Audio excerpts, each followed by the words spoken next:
നമസ്കാരം, സമഗ്രയിലേക്ക് സ്വാഗതം. ഹെൽത്തി കേരള ക്യാമ്പയിന്റെ കൂത്തുപറമ്പ് നിയോജക മണ്ഡലം തല ഉദ്ഘാടനം നഗരസഭാ സ്റ്റേഡിയം പവലിയനിൽ KP മോഹനൻ MLA നിർവഹിച്ചു. ഹെൽത്തി കേരള ക്യാമ്പയിന്റെ കൂത്തുപറമ്പ് നിയോജക മണ്ഡലതല ഉദ്ഘാടനം KP മോഹനൻ MLA നിർവഹിച്ചു. എല്ലാവരോടും എഴുന്നേൽക്കാൻ പറഞ്ഞു അധ്യക്ഷൻ. ഏകദേശം 2000-ഓളം കുട്ടികളുണ്ട്. എല്ലാവരും എഴുന്നേൽക്കുമ്പോൾ കയ്യും കൂട്ടിയിട്ടാണ് എഴുന്നേൽക്കുന്നത്. പിന്നീട് ഇരിക്കാൻ പറഞ്ഞപ്പോൾ ഇതുപോലെ തന്നെ കയ്യും കൂട്ടിയിട്ടാണ് ഇരിക്കുന്നത്. ഞാൻ പറഞ്ഞു അങ്ങനെ ചെയ്യാൻ പാടില്ല. ഞാൻ കാണിച്ചു കൊടുത്തു. കാല് രണ്ടിനെ വെച്ച് നേരെ ഇരിക്കാൻ പറഞ്ഞു. അതുപോലെ തന്നെ എഴുന്നേൽക്കാൻ പറഞ്ഞു. ഞാനും ഇരുന്ന് കാണിച്ചു കൊടുത്തു.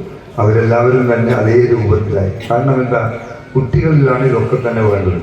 അപ്പോൾ കൊച്ചുകുട്ടികളൊക്കെ തന്നെ വളർന്നു വരുമ്പോൾ യോഗയും അതുപോലുള്ള കാര്യങ്ങളുമായിട്ട് ആയോധന കാര്യങ്ങളുമായിട്ട് മുന്നോട്ട് പോയാൽ നഗരസഭ സ്റ്റേഡിയം പവലിയനിൽ ഫുഡ് എക്സ്പോയും കുട്ടികളും മുതിർന്നവരും ഉൾപ്പെടെ പങ്കെടുത്ത യോഗ ഡാൻസും നടന്നു. ദേശീയ യോഗ ചാമ്പ്യൻ അനുവർണികയുടെ യോഗ പ്രകടനവും ഉണ്ടായിരുന്നു.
കൂത്തുപറമ്പ് നഗരസഭാ ചെയർപേഴ്സൺ V. ഷിജിത്ത് അധ്യക്ഷത വഹിച്ചു.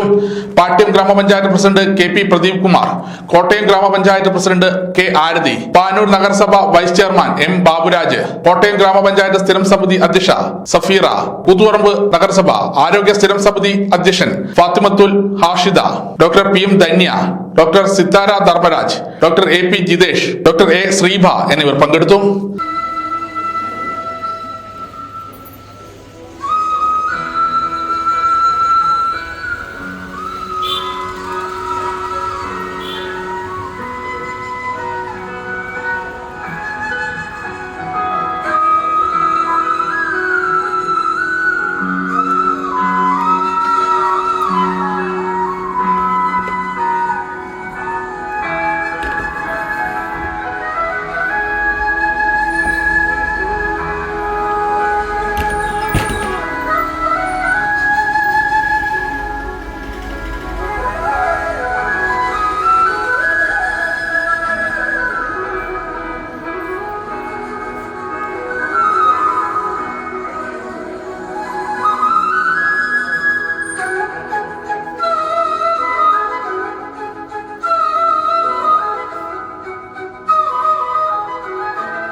സമഗ്ര ന്യൂസ് കൂത്തുപറമ്പ്.